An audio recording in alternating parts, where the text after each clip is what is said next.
is 365 Sports, powered by Sikkim365.com. Welcome to the Triple Option. Here's your host, Paul Catalina.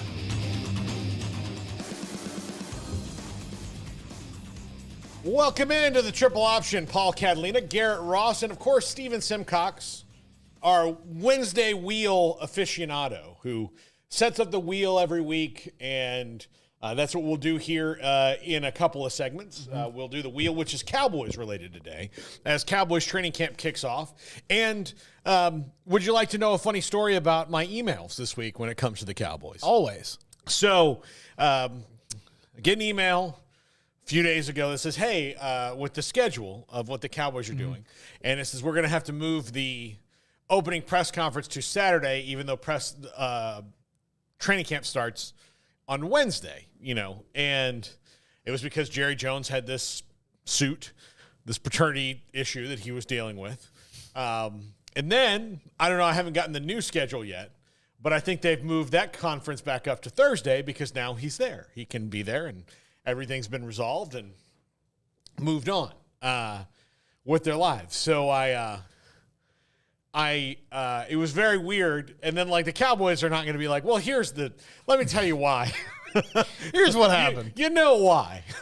There's a lot of the times in this comes in sports, and it happens with the Cowboys every so often, where you get we're not going to do this, and then they know that we all know why, and they know that everybody's going to, do their jobs. Right. But they might as well just put it, we're not going to have this.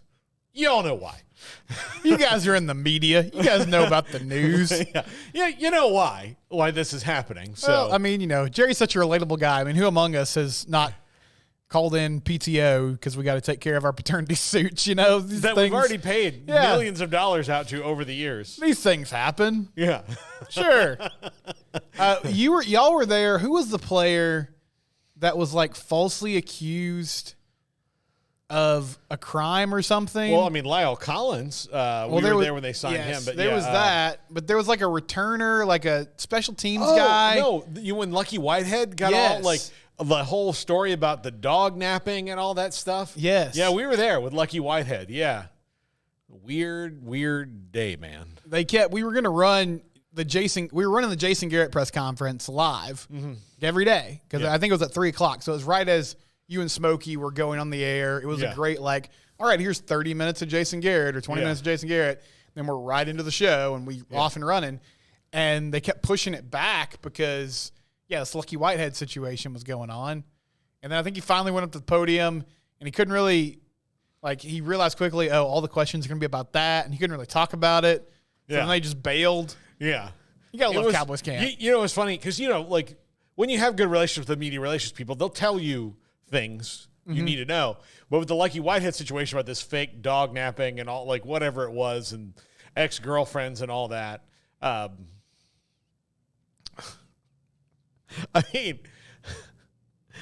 just keep laughing because you're so can you explain this to me? And they're like, I really can't. And it's not because I don't want to. I don't understand. I just don't know what's going on. I just don't understand what's happening. And, he's here. I don't think he's going to be here very much longer.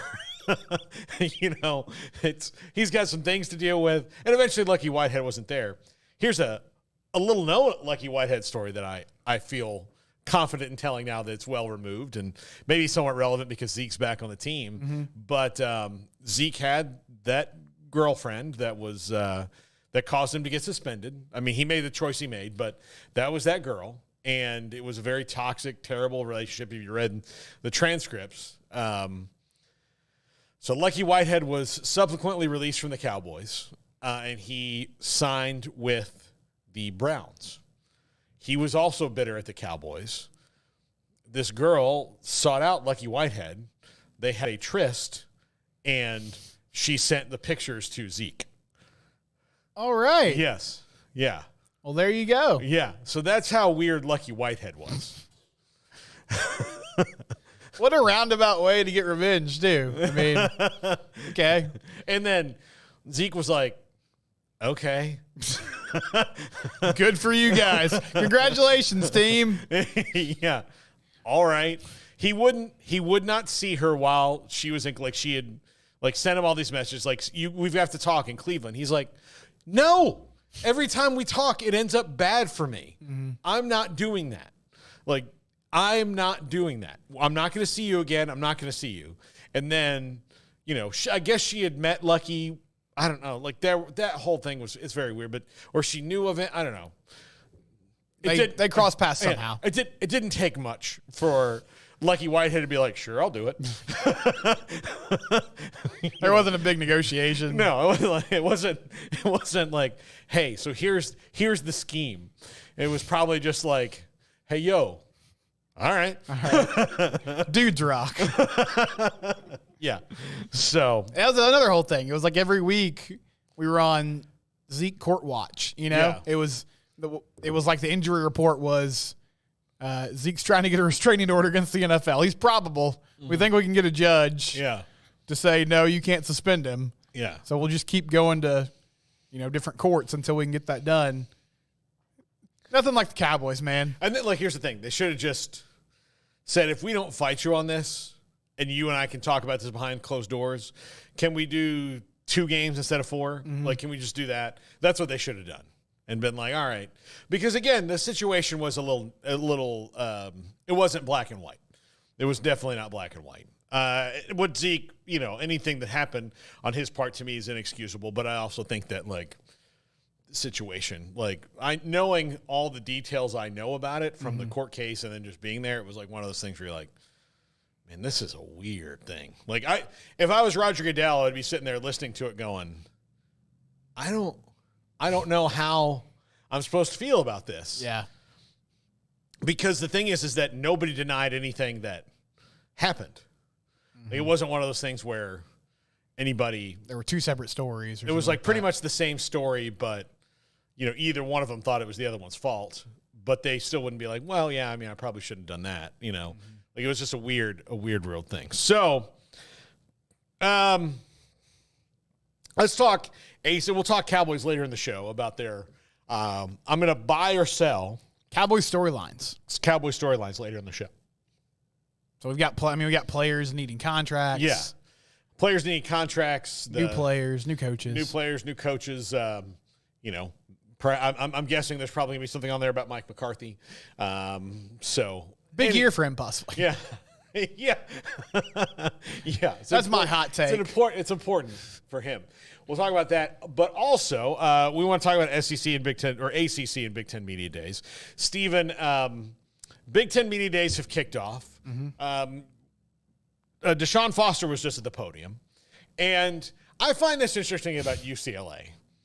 Every time, and this was a criticism of Jim Phillips the other day, in spite of, he threw some fastballs. Mm-hmm. He had a really good outing on the mound the other day. But I would say the one mistake he made was at Football Media Days, being like, the ACC is still great at basketball. Like, yeah, but we're talking about that at Basketball Media Days.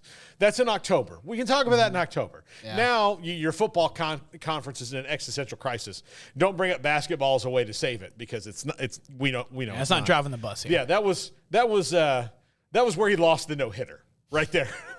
That was where he threw a big old, he hung a curveball. Hung a curve and lost the no-hitter. Otherwise, an excellent start.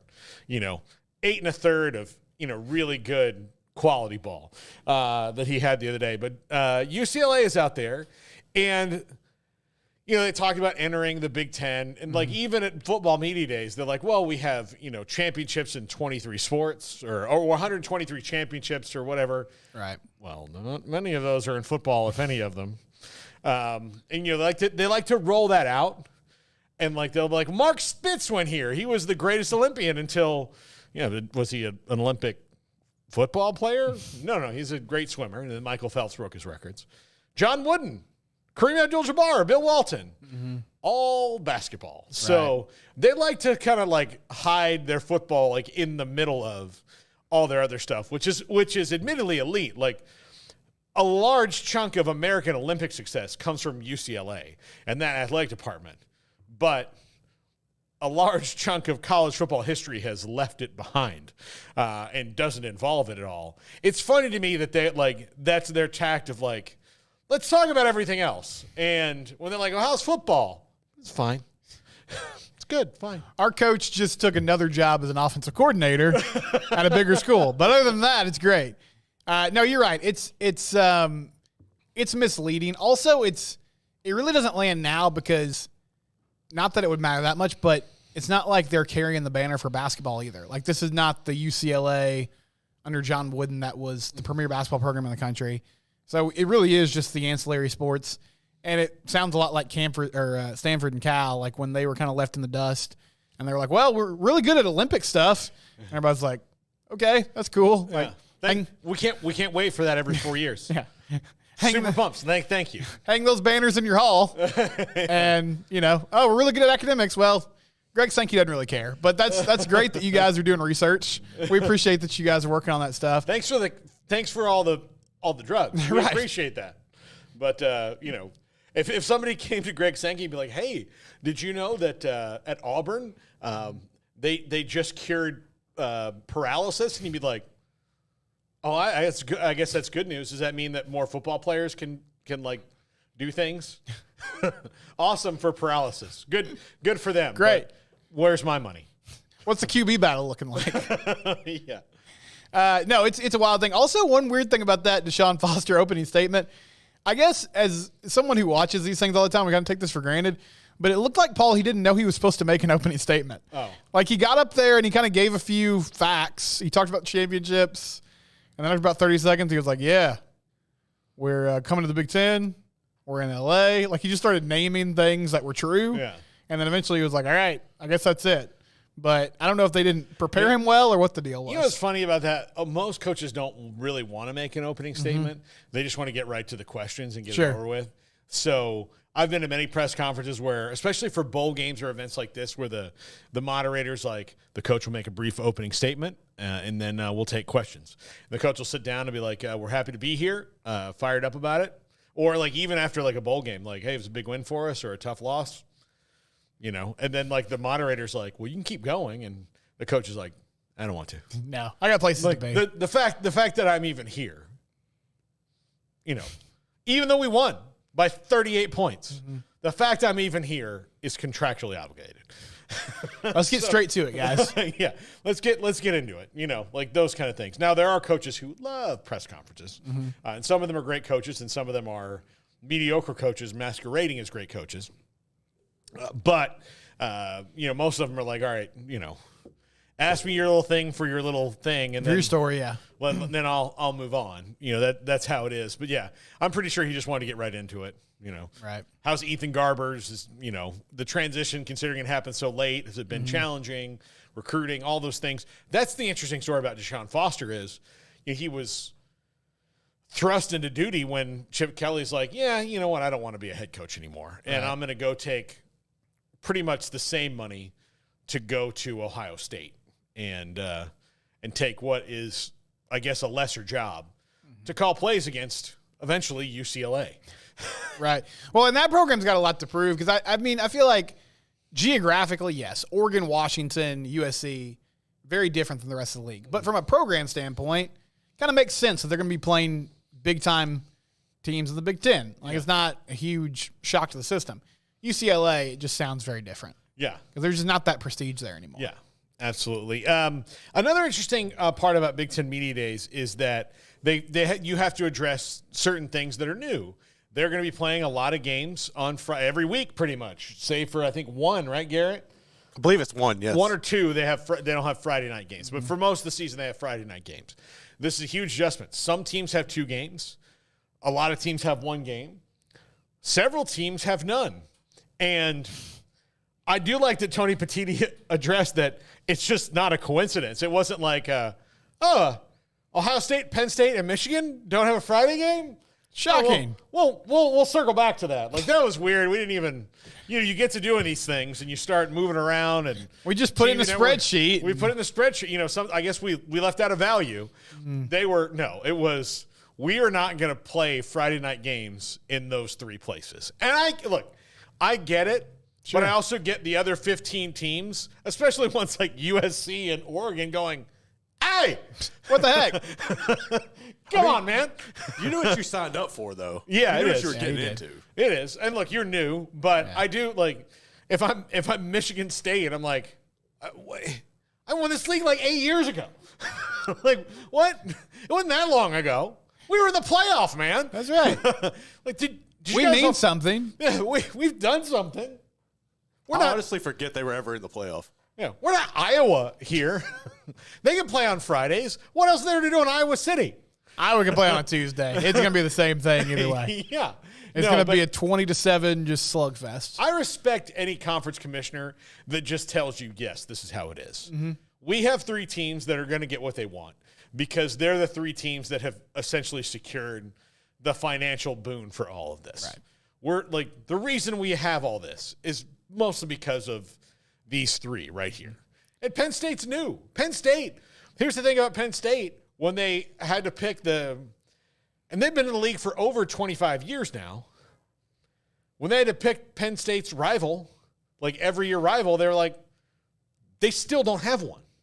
They still don't have one of a natural every year rival, which I think is kind of strange after being in a conference all that long, but it was such an old conference that you can't just be like, hey, Indiana, we're rivals now. You know, like that's what the Pac-12 tried to do with Colorado.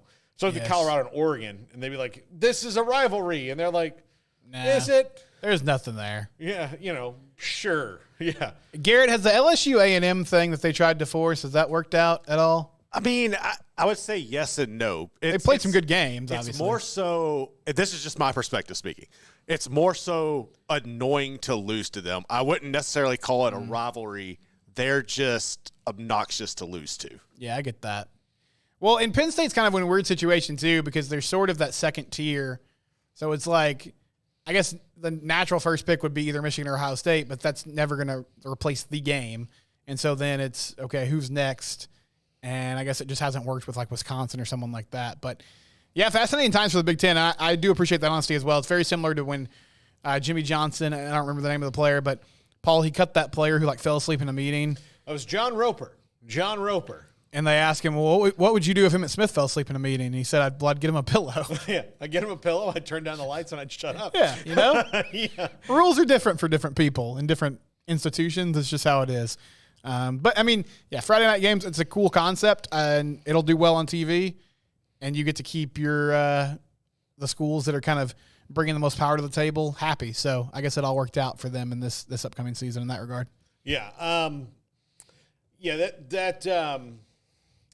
Yeah, it did. I mean, but I do think I appreciate it when people say, like, I want that because a lot of time, like even Greg Sankey is cagey about things when he doesn't have to be. Yeah. I appreciate Tony Petitti and he doesn't make a whole lot of appearances. He's, especially when it comes to conference expansion, he's pretty much just said, hey, look, we're happy where we are. We've got 18 teams, for God's sakes. Like, what do you want from me? Like, they're not going to talk about if teams are in the water until they're in the water. Sure. Like, if there's a team in the water, they might go after them, and likely, depending on who it was, I believe they will. So, does the expanded playoff take pressure off Ryan Day to win the game against Michigan now? Or is it still just as important in your mind? He said today that getting to the conference championship is still important because you want that first round bye. And you want to be one of the highest ranked teams. So, yeah, it still has that importance. The thing is that for the fans, they need to realize if let's just say, the one game he loses all year long is Michigan, and you win a national title, it does not matter anymore that he lost to Michigan. Right. Whereas before, losing to Michigan essentially kept you out of the playoff. Kept you out of the playoff or keeps you out of a national title game in your history. Now, that wasn't true 2 years ago. They were both in it. Ohio State, lost to Georgia, and Michigan lost to TCU. So, again, that game didn't even matter then, right? Yeah. So, but I think that was the precursor of like, hey, this is 12-team playoff. If it's one of the only games you lose, it's probably fine. I know you want to win it, but it's not going to make or break your season like it would. But you still, like, I think that's the thing the fans need to get used to is it does not make or break your season like it did in the past. Sure. You can still go win the national title, and maybe even pretty easily if you lose to Michigan. But, yeah, that's something I think they're going to have to get used to because if he loses to Michigan and loses in the semifinals, Like, he could lose to Michigan, win the Big Ten, and then lose in the semifinals. I think there's going to be some heat on him. Sure, And it's not justifiable at all. None of the heat on Ryan Day is justifiable. None of it. The guy has maybe like 6 losses as a coach at Ohio State. He's at 3 or 4 in conference. Like, 3 of them are to Michigan, but he's beaten everybody else. I think he had one or 2 other rando losses and then a couple of bowl losses or postseason losses. But God in heaven, what do you want? Ryan Day would be unemployed. If he got fired by Ohio State for not doing that, he would be unemployed for 17 seconds. As long as it took for him to walk out of the meeting with the AD. That phone be blowing up, yeah. And his agent to call and be like, hey, would you like to go here? Yeah. Would you like to go to this big school? Yeah, sure. Of course, yeah. Yeah. Would you like the job at UCLA? I mean, which is again a little bit further down, but like, all right, do you want that job? Lincoln Riley's going to, tired of recruiting and he's going to go to the NFL. Do you want USC? It's all yours. Just say yes. Oh, this SEC job just came open. You want that one? Sure thing. Ohio State just got. I'm sorry, Gary. Go ahead. I was just saying, come on down to Baton Rouge. We'll take it. Yeah. Ohio State just got too used to dominating that series, and so now it's this huge. I mean, it's obviously one of the biggest rivalries in sports, but I think they got so accustomed to that success that it's been a huge shock that suddenly they're in a rut with it. Yeah. Yeah, that's true. That's very true with Ohio State. Like, they got used to their wine and cheese, right? They were absolutely, right up there, the upper crust and winning all the time. And then Michigan comes in and knocks them off their pedestal and they don't know what to do, how to react. Yeah. The stock market crashed and they had no backup plan. Their whole life is Schitt's Creek. They think, oh no, what's happening? Like, well, really, it's not all that bad. Like, you're just living in a new place, right? It's fine. Like, now it's not going to be that bad. And look, I get it. I mean, every year that Florida State loses to Florida or Miami or Clemson is a year that I'm less happy and a year that I'm fine, if the zombie apocalypse happens. It's good to have priorities. I'd be ready. Like, when they lose to the Gators, I'm like, listen, if a zombie busts in the door, I'm going to let him bite me. What's worth living anymore, I'll tell you this, though. I would, if the zombie apocalypse happens, I'd rather be a zombie than have to fight every day. That's true. That is a lot. Like, that's a lot of mental exhaustion, just being on your guard all the time. Here's the thing. You always know what you want to eat. Just one thing. It's really easy to organize things with friends. It's true. Just kind of walk out in the street and go, what are you doing? And I'm just walking around here and going to go eat a brain. I mean, no arguments with your wife over what are we having for dinner tonight? What are you hungry for? Don't have to worry about texting people back, No. You just walk outside and find some other zombies and walk in the same direction. They don't talk about the pros of it. They never do. They never do. They never do. It's always like, well, I've got to be ready and I've got to have all this stuff. Like, man, that's a lot. There's no bill. You know what you don't have with zombies either? Bills. You know who doesn't pay taxes? You're always worried about the tax man. There's no taxes on zombies. All right. And I'm not Nick Offerman. I'm not going to go get propane and, get my generator going and figure out how to live in a house. No. Like, once that power grid goes down, it's like, well, good luck, everybody. Yeah, no, I'm not gonna Will Smith, I Am Legend this thing. No, I'll make a zombie dog and I'll be fine. We'll be all right. We'll fine. Figure it out. Yeah. I don't have a brain or a soul. Yeah. How much consciousness do you really have? No, none. I'm just walking in aimlessly looking for brains. It's my whole day. I don't have to change clothes. No laundry. No, I don't need to fill up the car with gas. I can just find one and sleep in. I don't know if they even sleep. Yeah, it seems like they're up all the time. Yeah, I don't know. I mean, that seems to be the prevailing research through all the shows I've seen. Dr. Catalina. Yeah.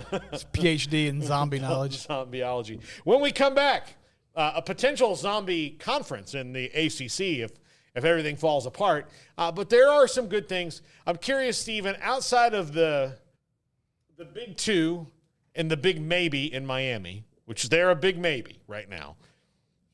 I'm leaning towards they're probably going to break through a little bit, but they're still a big maybe. Is there a team in the ACC that kind of interests you, intrigues you, that you could go, okay, I can get behind this? This is the triple option on 365 Sports. If your business is like most, you need things done quickly. But if you're still tying your critical applications together on multiple shared public networks, you've probably been feeling the slowdown. And that's no good for business. A private UPN fiber network can get you and your business 100% fiber optic infrastructure offers you low latency and ultra scalable bandwidth with speeds up to 100 gigabit to run your critical applications. Your connection won't be limiting your performance anymore. It's diverse and scalable, so it can grow and change as your business grows and changes. And with a secure carrier-grade private network, you'll have all the reliability you need. Contact UPN today to learn more. Fast just got faster.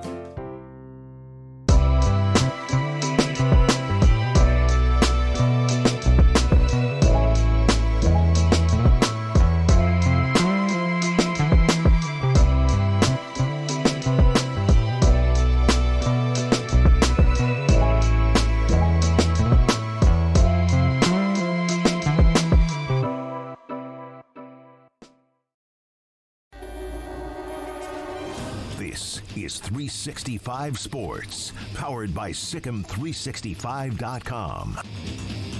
Welcome to the Triple Option. Here's your host, Paul Catalina. Welcome back. Paul Catalina, Steven Simcox here with you on the Triple Option. Steve and I said we would talk ACC, and we'll do that for a short while here, but we've got to get to the wheel. There's probably a ton of Cowboys storylines. 12 storylines on there, There's Paul. 12. You have 12, which is actually probably below what we could really do. I could have you erase it and write 12 more and keep going. Uncle Jerry takes care of the media. That's why even in spite of everything, they get covered well, man. Also, just because they drive engagement, you know? Oh, it's ridiculous. Yeah. It's People are like, why do you talk about the Cowboys? Well, because everybody wants to click on it. Yeah, they're and you know, look, Stephen A. Smith knows it's the one thing he's consistently right about is about how the Cowboys season will end up. Mm-hmm. And he doesn't need to do any research on it. He just knows that it will be that way until it's over. You know, this is not no team with Rosno Nesterovic is ever going to win the NBA Finals. And you're like, well, I mean, Rosno didn't really play that much, and Tim Duncan's there. So, I mean, yes. They won a lot of them, actually. I think they won 5. Yeah, they did. They won 5. So, you know. So, yeah, like that's not his thing, or where he goes off on a tangent about a player who's already been cut long ago. He did a thing, I remember it's funny, and it got sent to me because it was Derek Johnson. He's from here in Waco. He was talking about the Chiefs and the Raiders. Like, the Chiefs defense is going to tear up the Raiders. Derek Johnson's going to wear them out. And he'd been, like, retired for 4 years. Like, yeah. I don't watch First Take every day. No, I don't watch it. And I know you don't either. Any day. Yeah, me as well. I guess it felt like there was a long time. Maybe I'm a little too removed from it now, but there was a stretch, and he still does a lot. But, you know, when they had him, like, NBA, boxing, he was at every event. There was, like, a 3 or 4 week stretch during football season where every other day he was saying something that was just factually wrong. Like, I remember one time before a Chargers Monday Night Football game, like, he was talking about Hayden Hurst or something at tight end, and, like, that, you know, it's just, like, mental mistakes. Yeah. Obviously was way overworked. But, yeah, he's not the Schwab, right? Like, he's a very entertaining. Rest in peace. Yes. Schwab. He's a very entertaining take artist who gets help from the researchers, which, I mean, and sometimes he doesn't listen to them. Yeah. Sometimes he doesn't read the notes right. He just is, I'm going to say what I'm going to say, and I'm Kinda going going to off yell script. it. Yeah. So, ACC teams that intrigue you, Steven. Are there any past Florida State, Clemson, and Miami? Mm-hmm. Well, NC State intrigues me, but I think they've kind of gotten to a level where they're so consistent that it's almost boring. But I do want to see if they can, you know, take another jump this year. So that's a team I'm intrigued by. Honestly, other than that, there's not a lot. I want to see what North Carolina does following the Drake May era.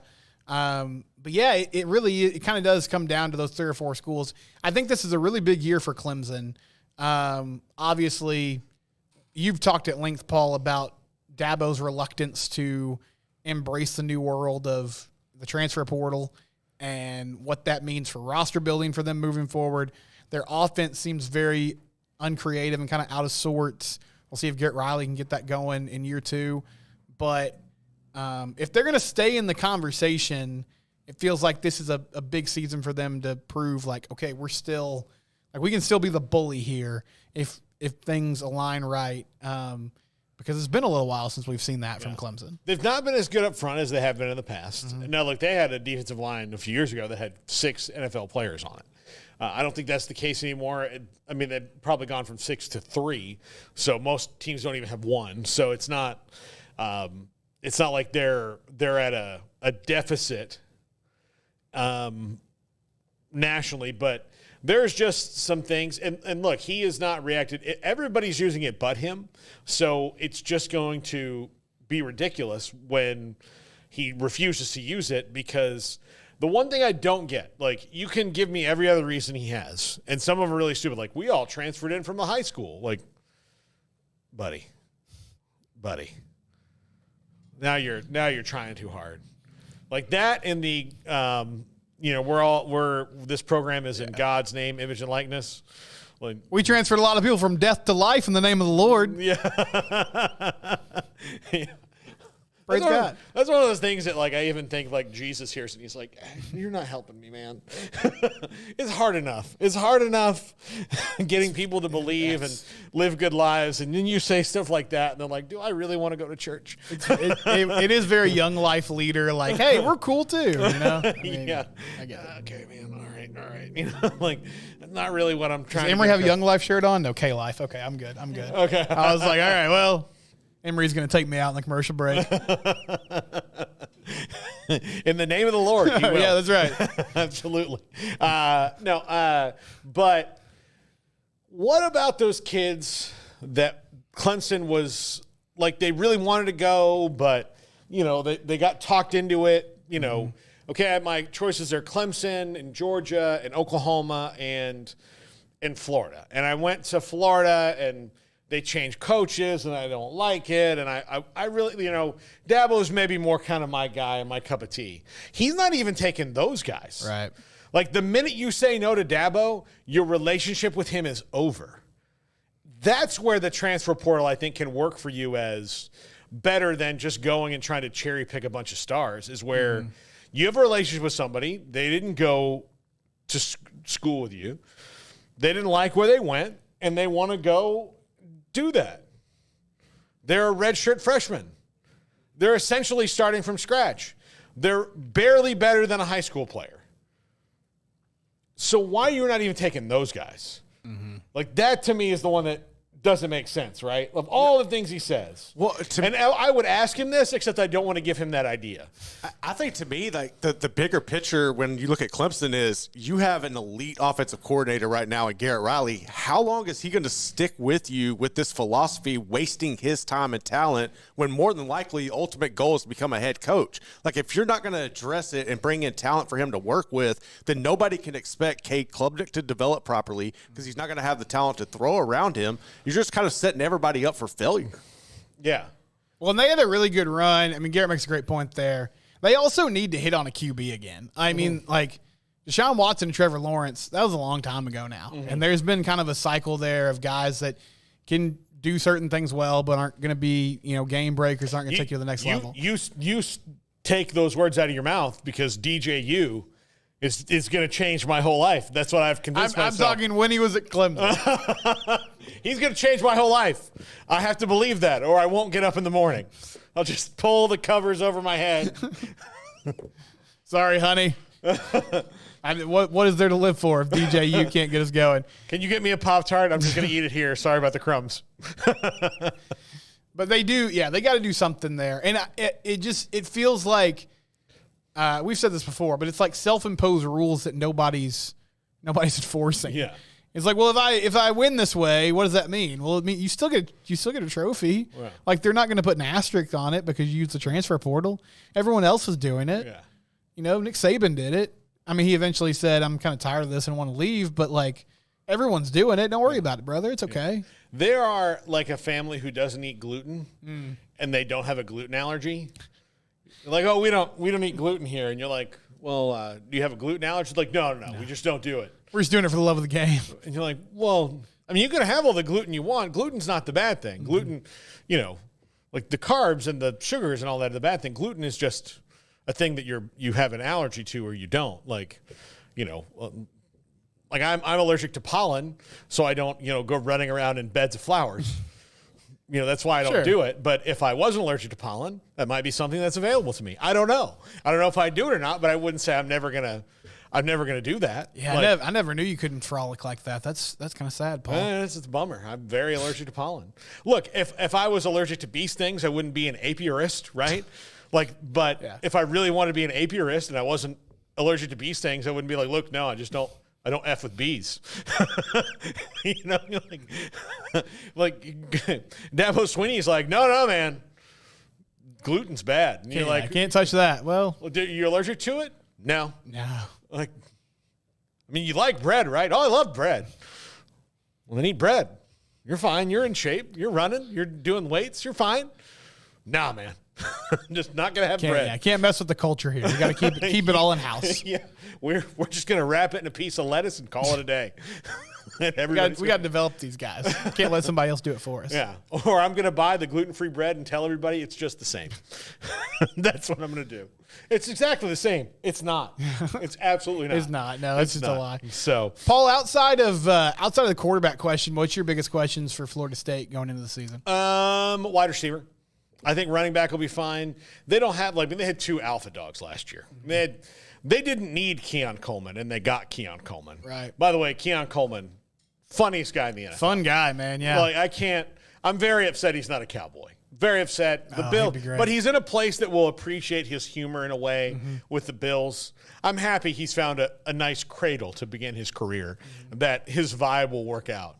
I mean, from talking about how he knows when to go into the designer stores when they have their sales. Get those Macy's jackets in the summer, baby. Yeah. I bet you, you ever see those people on Instagram that, do the thing where it's, them talking to themselves and, how did you know this? And, I followed Dan for all the tips financially. I bet you he's like, oh, really? Target has secret sale days? On it. There was an underrated kind of cringy moment in that press conference that thankfully, I guess for the reporter, it got, washed out because it was so funny. But he's like, I'm from Michigan. Well, where do you think I got these jackets? I'm from Michigan. And the reporter said, Tom Izzo. For some reason, I don't know if he was trying to make a Michigan. I guess he was trying to make a Michigan State connection, but it's like, well, I guess you got them from Tom Izzo. And he's like, no, I got them from Macy's. Yeah, I live in Michigan. Yeah, he's from Louisiana, right, Garrett? Yeah. I'm not sure, honestly. Yeah, he's from Louisiana. Oh, you just need to listen to his accent. You hear him talk. He's from Louisiana. Yeah, he's from Louisiana. He's got that. Good deal. He's got a Louisiana accent. That's for sure. Absolutely for sure. But no, I think wide receiver. They've got some guys who are athletes, and they've got some guys who are highly recruited. They just have to take that step forward. I think part of the problem with the wide receiver is the wide receivers and the quarterback just need to learn each other. And Jordan Travis was so good the last 2 years that he made up for a lot of that, with everybody. So, but I think the depth there is good enough. Are they going to have a Johnny Wilson or Keon Coleman?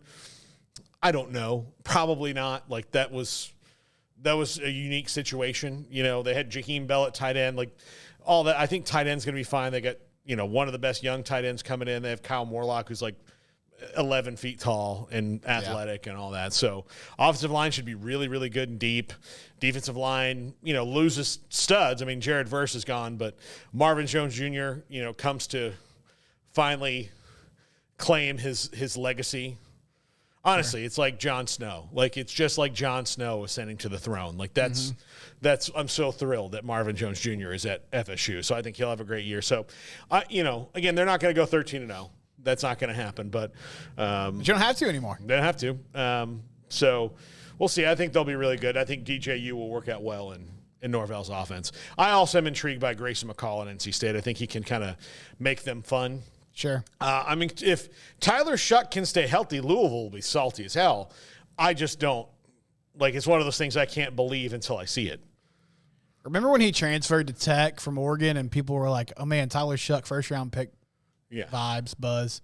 It feels like it was 100 years ago. It does. And and he probably would have maybe achieved that station in his career, but he is very fragile, and he has never made it through a season healthy. So All right, we got to take a break because we got to get the wheel on set. Let's do it. All right.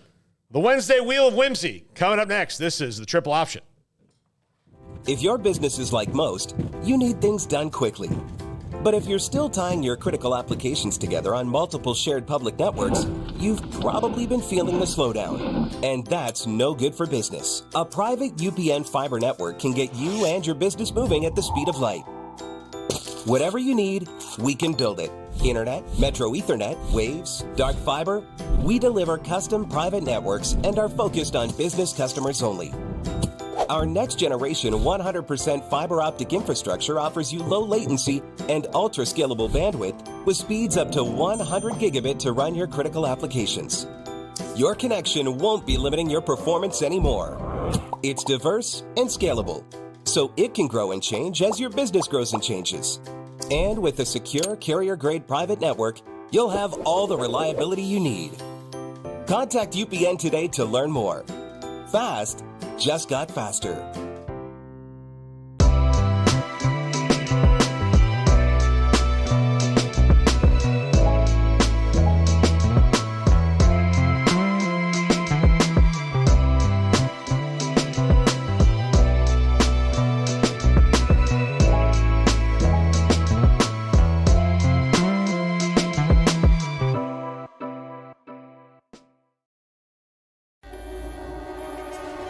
This is 365 Sports, powered by Sikkim365.com.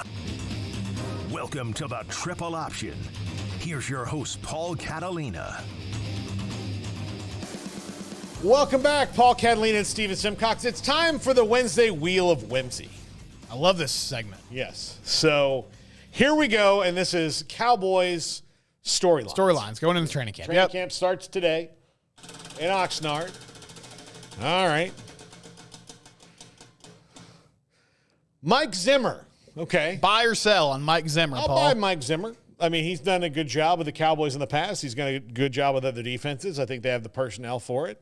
I think that Dan Quinn's defense was super fun, but it certainly had its holes. And, you know, Jordan Love said on Micah Parsons' podcast, so when we saw that you had a safety playing linebacker, we just decided we're going to eat that up. So I think that'll be different this year. We'll see. Any defense that has Micah Parsons on it is going to be good. I just hope that he can get something out of Mozzie Smith to stuff the run.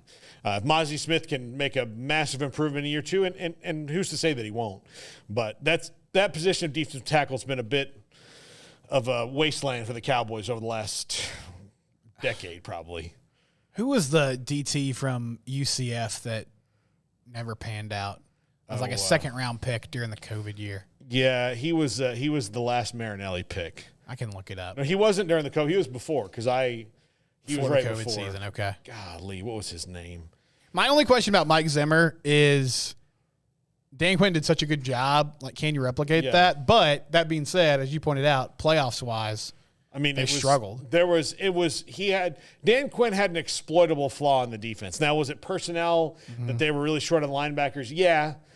But I was sad to lose Dan Quinn because I think everybody likes Dan Quinn. But at the end of it, like, this is a dude who's coached a team to the Super Bowl before. So he wasn't staying around. They were lucky that they had him for as long as they did. Tristan Hill is who I was thinking of. Tristan Hill, yes. Yeah, I just hope he's not another Tristan Hill, and he'd be worried. I hope he's also not another Taco Charlton. Like that. That's been their kind of Achilles. Like their late first round defensive lineman draft picks have been bad. Yeah, or Tristan Hill, who was a second round pick, was just a disaster. Yeah, just an absolute disaster. All right.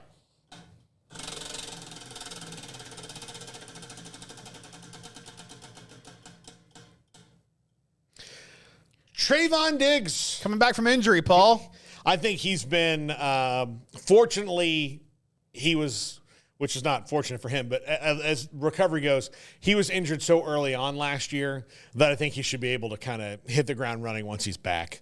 I mean, he's on active PUP, which means that he's not going to practice, but he's going to be there. So I think it'll be fine. I think Deron Bland is clearly a star too.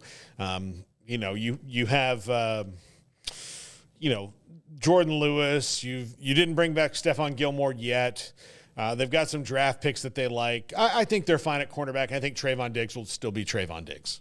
I'm hopeful that I think Trayvon will be good, and I feel like like a lot of guys that get a ton of attention, something that kind of turns, and it's like, well, is he actually that great of a corner, or is he just somebody that takes a lot of risk and gets great rewards? But even with the Deron Bland breakout last year post-injury, Trayvon Diggs is a really good player, and I hope he comes in with a chip on his shoulder to be like, listen, this is not like just a system corner type of thing where everybody gets opportunities to make things happen. Like, I can also cover guys at a high level. And that secondary should be pretty solid.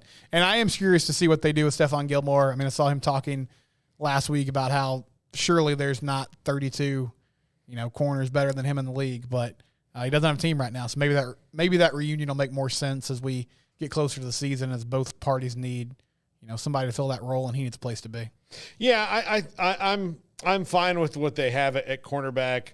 Kalen Carson was a draft pick out of Wake Forest, who I like. They signed Garyon Conley, who was a really high draft pick who just didn't work out in the NFL, but he had a good season in the UFL. The Cowboys have been pretty clever about their UFL pickups. They have a great scouting department. I mean, really, there are a few teams that are better at finding those under the radar gems. Yeah, their problem is not their scouting and not their talent acquisition. It's their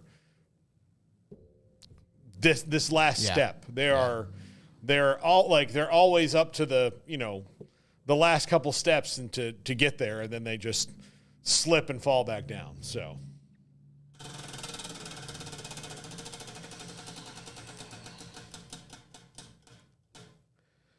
Dak Prescott will get a new deal. It'll be worth over $60 million a year.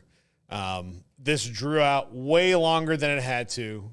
Todd France's agent totally took advantage of Jerry's deadlines make deals kind of a thing, when that's the dumbest thing ever.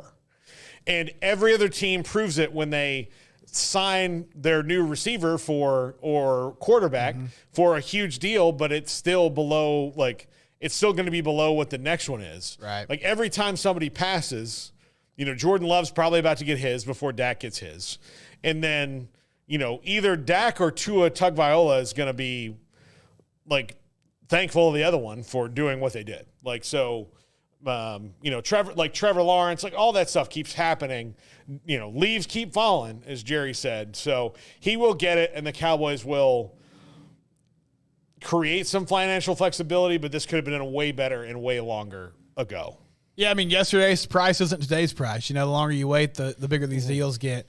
So, Paul, do you think there's no chance they're just going to let him go or try to trade or rebuild at all? No. When would they do that? I don't know. They've never done that. They've never done that. They didn't even really admit they were doing that after Aikman retired. Oh, no, we're going to draft Quincy Carter, or we're going to do this Tony Banks, and let's go through a cavalcade of third basemen. What? Did you play minor league baseball? Please be our quarterback. Yeah. Were you a highly thought of major league prospect but couldn't hit anything that wasn't straight at you and 92 miles an hour? Chad Hutchinson and Drew Henson, come on down. Oh, yeah. Quincy Carter. Quincy Carter, also a baseball guy, yeah. But he just had that a little bit different. So, all right, here we go.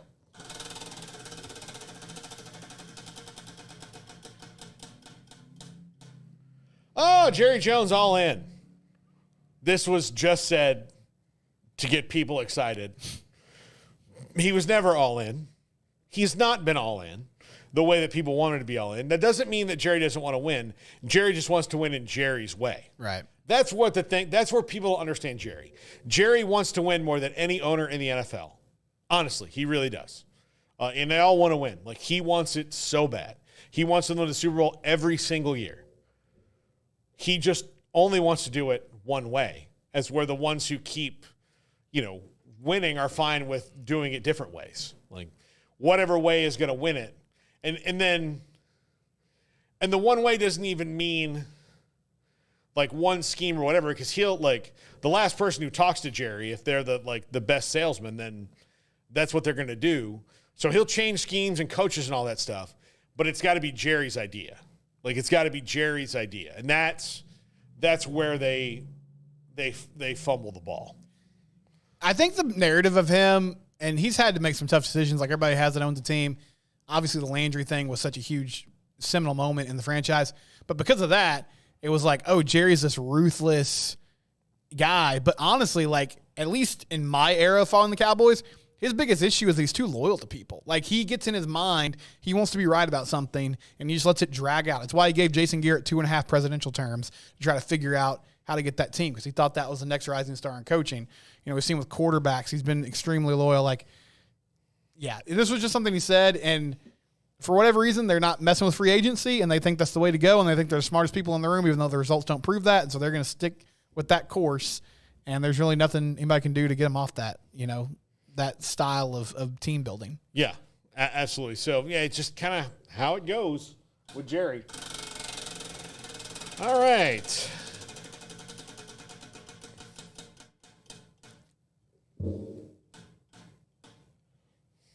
Zeke Elliott. I hate this. I hate it. I hate it. This when it goes to all in, I'm glad that we got this one right after. This proves that you're not. Mm-hmm. This and not signing Dak and CD and Micah to new deals while you can move things around and then go get Derrick Henry to help them make a push to a Super Bowl, or spend a draft pick on a running back, you know, earlier in the draft. I don't understand it. Or letting everybody know that the only running back you really liked was Jonathan Brooks, and I get it, but like there were 3 other guys who are going to be good NFL running backs and are better than everybody on your roster right now. And they didn't do that, and they just went, "Oh, we'll bring back Zeke, and we'll try to run it back this way." The Cowboys running game this year will be tragic if they don't address this position. When they reunited with Zeke, the NFL tweeted out a highlight video of Zeke's, you know, Cowboys, his rookie season with the Cowboys. Yeah. When he put up all those crazy numbers. Yeah. And they were like, Ezekiel Elliott on the Cowboys is a problem. When those highlights took place, I was single and I had no children. I'm now married with 4 children. So it's just different. Now, I adopted 2 kids when I got married, but still, point being, it was a long time ago, folks. Yeah. Yeah. It was a long time ago. Yeah. I said this when it happened. This is just, you get out of a relationship, you don't want to get back on Hinge, so you just text somebody you know, and now y'all are doing something. Yeah. Just because you're too lazy to get back into the dating world. Yeah. It's not going to work. And your friends are all like, "Oh, this one again." Yeah. We're doing this again? Oh, we have to pretend like we weren't like, "Oh, thank God." Like, you know. You can't take back all those ugly things you said about Zeke when they all broke up. Yeah, you can't. It's just there. It's the worst. When your friend does that, it's the worst. Because then you tell them, like, "Yeah, man, I didn't like the way she treated you. I didn't like this. I didn't like that." Like, and then it's like, yeah. Cowboys are trying to make us do that. They're trying to take us back to the crop top jersey era. I'll tell you, it's even worse when it's a family member. I can tell you, Garrett, you can relate to me on this. Facts. You can relate to me on this. When a family member comes and tells you, like, "I'm getting a divorce," you're like, "Oh, finally, good job. You guys are awful together." And then, like, you get the call 2 weeks later. It's like, "Hey, Thanksgiving at my house." All right. And you walk in, you're like, "Oh, everybody's What the hell? Everybody's here. All right. You got invited again, huh? Okay. Oh, all right. Good times. And then you and the other people that are like, "What is going on here?" Like, "I didn't know. I had no idea." Yeah, that's what this is going to be. It's going to be a fun year. And I really do like Zeke. Like, I do. But he's a fun guy. He'll be good in the locker room. Like, he's a great pass blocker still. Yeah. He can still get a 2-yard touchdown. Wonderful. But come on. I mean, please. Like, get younger. Like, keep getting younger. Stop trying to gaslight us, Cowboys. Yes, exactly.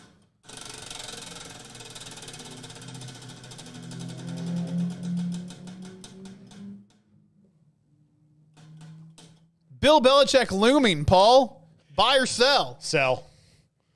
It's not going to be Belichick. Just because of him and Jerry not working? No, he and Jerry could work together. I just don't think that's going to happen. Yeah. I mean, maybe. I mean, like you can never put anything. Like, I never thought Bill Parcells would work for Jerry. Mm-hmm. So I think Jerry's going to have his eye on somebody else that we don't. Like, it's too obvious. Like Mike McCarthy was not obvious. No, he wasn't.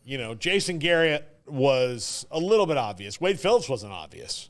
Bill Parcells, God in heaven, was not obvious. Well, I remember when that happened, everyone was like, what? Really? Holy cow.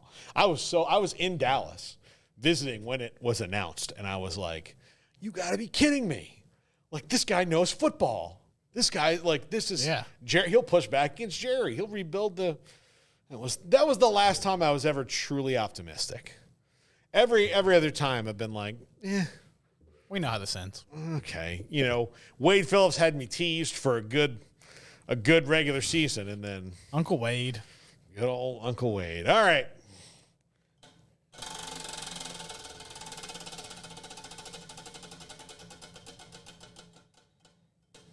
Trey Lance will be the number 2 quarterback. Okay. Cooper Rush will get traded to a quarterback-needy team that needs a backup. All right. That's my prediction.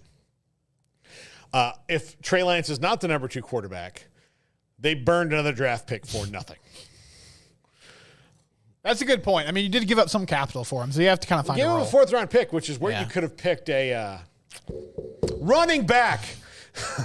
For God's sakes. But you got Zeke Elliott, so Yeah. So, like, that could have been a running back who's probably better than a lot of the guys in your roster and has a lot of potential, Yeah, I'll be honest. I forgot about the Trey Lance factor until I was kind of looking into this, any storylines of miss. I was like, oh, yeah, that could be a little competition there. He will probably play 80% of the preseason snaps.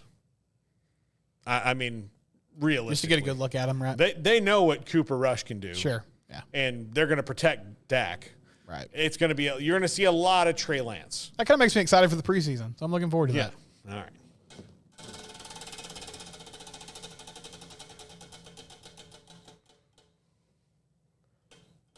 Cooper Beebe.